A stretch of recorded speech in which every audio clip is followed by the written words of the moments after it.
I'm gonna give you an engine low to the ground.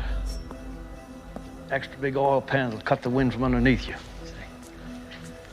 That'll give you 30 to 40 more horsepower. I'm gonna give you a fuel line that will hold an extra gallon of gas. I'm gonna shave half an inch off you and shape you like a bullet. And when we get you primed, painted, and weighed,